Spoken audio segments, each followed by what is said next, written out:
States has made one thing consistently clear. Throughout this time of transition, the United States will continue to stand up for freedom, stand up for justice, and stand up for the dignity of all people. We will stand up! A stirring statement of principle that was soon put to the test. This morning, 6 people were killed as troops, many of them believed to be from Saudi Arabia, stormed a landmark square in Bahrain's capital, where anti-government protesters have been camped.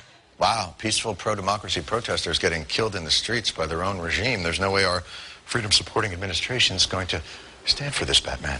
We urge maximum restraint on the government of Bahrain and everyone else in Bahrain. All sides need to exercise maximum restraint. Yes, maximum restraint. Both sides need to tone down everything, except obviously the amount of restraint they're using. The Bahrain and Saudi Arabia need to stop shooting the protesters, and the protesters need to stop getting in the way.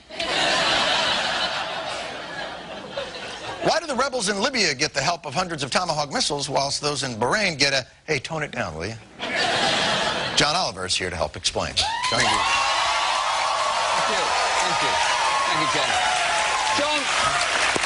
John, for years, America has been offering help to freedom-loving peoples in a variety of forms, tailor-made to their particular situations. But look, John, you don't want me to tell you about it. You want me to show you. What? Why don't you follow me for a second? Sure. John, too often, countries think of approaching civil war as a catastrophe, whereas in reality, it's a catastrophe. I'm talking about America's freedom packages, John. Please. Freedom packages. Freedom packages, John. Which is right for you? That's what I'm so pumped to tell you about today.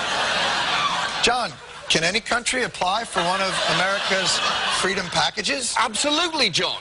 Let's say you're a country suffering atrocities at the hand of a brutal regime, but your nation is of no strategic importance, and you have little in the way of natural resources, let alone potable water. That sounds like a Sudan. That is such a great example. Here, Sudan. For you're the Sudan, where religious strife, civil war and famine have killed millions. The US then offers what we call the ambivalence package. Ooh, that sounds ambiguous. What would the Sudan get for that? Well, hold on. Why don't we start with what you don't get?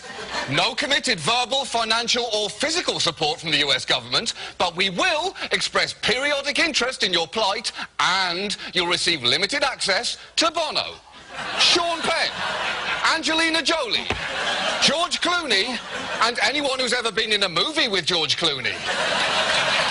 Pending, John. Pending. Whoa, whoa, whoa. Pending, John, their personal schedules and the chance they'll contract dysentery in your nation. Wow. But that's not the package Egypt got. Absolutely not, John, because Egypt has what the United States calls strategic value. Ooh. That sounds expensive. I bet they get troops. Oh, no. But they do, John, get the Silver Freedom Package. That's where America will acknowledge your protesters' plight as reflecting the legitimate will of the people, and will even throw in a series of vaguely supportive but high-level statements. We're not advocating any specific outcome. We are advocating that the government, the representatives of the civil society, the political opposition and activists begin a dialogue to chart a course. Wow, that was hard for me to even tell who she was supporting there. Exactly, John. That's the Silver Package almost guarantee. But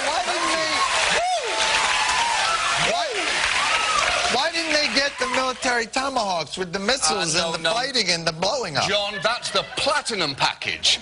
They don't qualify for that. I'll tell you why. It's a funny story, because their despot was actually our friend. It's not actually that funny a story, but I think even impoverished peasants yearning to be free wouldn't want us to bomb a friend. I don't know why they would. Right? But what if the dictator that I'm rebelling against is a sworn enemy of the United States? Oh, I like where this is going. And my country sits atop a veritable ocean of oil. Ooh, John, then you've just qualified for the platinum package. Wow. Is that keep going?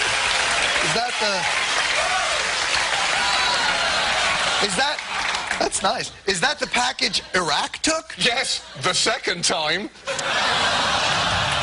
The platinum package includes a full-scale invasion, overthrowing your tyrannical government and helping rebuild the roads, schools and hospitals that were destroyed in our full-scale invasion. That looks shockingly awesome. That's because it is. Hey, can Iran's protesters get that? Oh, no, I mean, John, that's a pretty formidable army there. That'd be a long, drawn-out, bloody conflict. But the people there yearn to be free. Well, John, they don't get to decide. That's the best part here. It's not up to them. We decide what freedom package you get and when you get it. So, listen to me.